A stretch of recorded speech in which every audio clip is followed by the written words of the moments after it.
Hi, I'm Graham Blackburn, and in this episode of Traditional Woodworking by Hand, we're going to be looking at linen fold.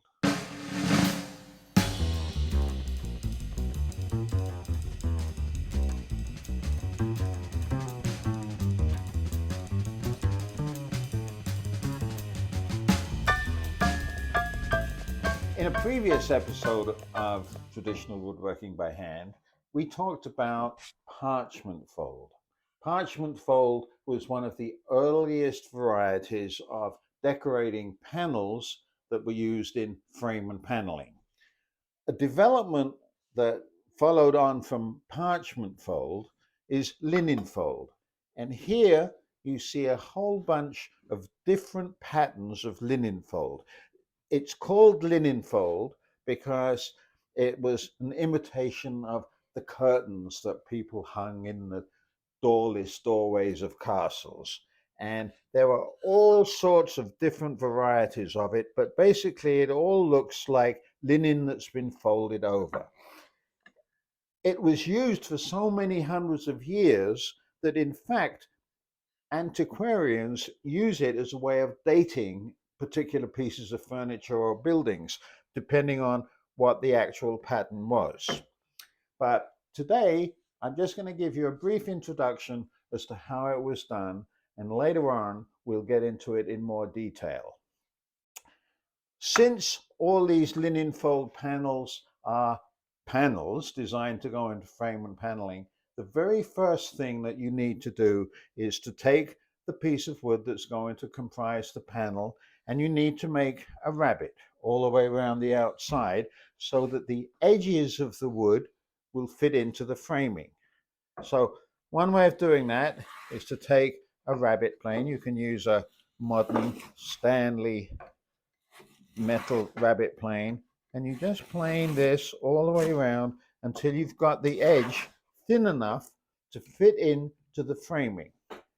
And you can see by looking at these panels that they all have this rabbet, so that this panel, for example, would fit into a frame that had a groove that would accommodate this. Now, the basic process really only needs two planes. You need a round plane. I have a lot of round planes up here, and these are the planes that you use to cut the grooves. If you look at the previous episode that we did on parchment fold, you'll see an actual demonstration of how we do that. Now with linen fold, you need to use the opposite plane, which is called a hollow, and that helps make the round parts. You can use a really narrow plane, but in addition to making the basic curves that we saw in the parchment fold, you make a whole lot of other curves. But before you start doing that, you need to have some kind of pattern. And as you can see, all of these different linen fold patterns have paper patterns that we use to lay out where the folds are going to be. I'm going to talk about this one here. And if you look very closely, you can see that what typifies this piece of linen fold is that it looks like the ends come over and then it goes underneath, and then there's two more folds of linen in the middle. Here is the pattern that I used to draw that. So the very first thing in making linen fold, after you've made the rabbet all the way around, is to design a template. And you can get patterns by going to museums, looking in a whole bunch of books. After all, this stuff has been used for hundreds of years, so there's lots of examples of it online. But you choose a simple one or one that you like, and you draw a template that you put on the end of the piece of wood after you've made the curves, and you transfer the outline of the curves to the piece of wood. And then here's another one that is halfway started. You can see that this has linen folds that come over. After you've made all the curves, then it's a question of taking an appropriately shaped chisel and you cut down the edge of the lines that you've cut so that everything is flush with the rabbet. This is a process that goes backwards and forwards. After you've cut in to the outline of the particular linen fold, then the next thing that you have to do is to cut these little bits. I've drawn that on there, and that represents how I have to cut away here. So that would take a much smaller chisel that I would use like this. I would cut this, and of course this time I no longer cut down to the level of the rabbet. The outline is flush with the rabbet, but the folds, of course, are only flush with what is the actual fold. And the way that that is done is that you constantly go backwards and forwards. First of all, you draw the outline that goes back flush, and then on the end, you draw where you have to cut.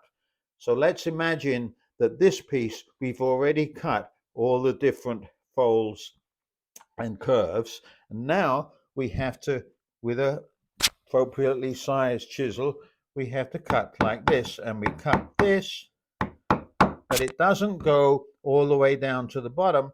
It only goes down a little way, as you can see in this next panel over here,